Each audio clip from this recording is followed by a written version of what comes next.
সাথিয়া এই যে রমজান মাসে আইছে হ্যাঁ ভাই এই রোজা একটাও রাখছো? ভাই একটা রোজা না, সব কটা রোজা রাখছি। এই দুইটা রোজা গেছি চলে গেছি, এই রোজা রাখছি, সামনেটাও রাখছি। আরো যে কটা আছে সব কটা রাখবো, আল্লাহ যদি বাঁচাই দেয়। তো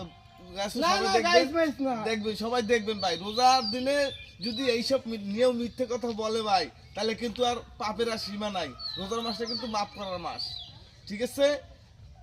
ঘটনা সত্যি আল্লাহ দিবে, কিন্তু তুমি সত্যি কথা কও, মাথায় হাত দিয়ে কও, তুমি কি রোজা রাখ? ভাই রোজাও রাখছি এবং ফজর নামাজও পড়ছি, নামাজ পড়ে লাস্টে ঘুমাইছি ভাই, ঘুম তো ইচ্ছে, তারপরে ভাই আইছি। দেখতে পাচ্ছেন আল্লাহ দি ভাই একেবারে বিনোদনের এক মানুষ, তারপরে রোজা মোজা রাখতে একটু বিনোদন করার চাইছিলাম, কিন্তু হইলো না। হ্যাঁ? এইসব নাই, খাই না ভাই, বাদ দিয়ে দিন আস্তে আস্তে। বিড়ি মিড়ি আছে? শয়তানি কিরম ধোকা দেয়, এই মাঝে মাঝে বলে নেই আল্লাহ দিদিকে বিড়ি না ভাই, বিড়ির নেশা, আমি কালকে রোজা রেছি, আমি একটা বিড়ির নেশা পর্যন্ত আমার উড়ে নাই। এই ভাত রমজান মাসে আল্লাহ দিবে দিনে বিড়ি খাওয়া বাদ দিতে, তো আপনারা সবাই আল্লাহ দিবের জন্য দোয়া করেন। আর আপনারাও বিড়ি সিগারেট খাওয়া বাদ দিয়ে একটু রমজান, মাহে রমজানকে সম্মান দিয়ে একটু রোজা রাখেন। আপনারা রাখেন, নরম হয়ে যান না, কোন রাখেন? রাখেন ভাই, রাখেন রোজা, একটু রাখেন ভাই, রাখেন। এই মাসটা ছিল ফজিলতের মাস ভাই।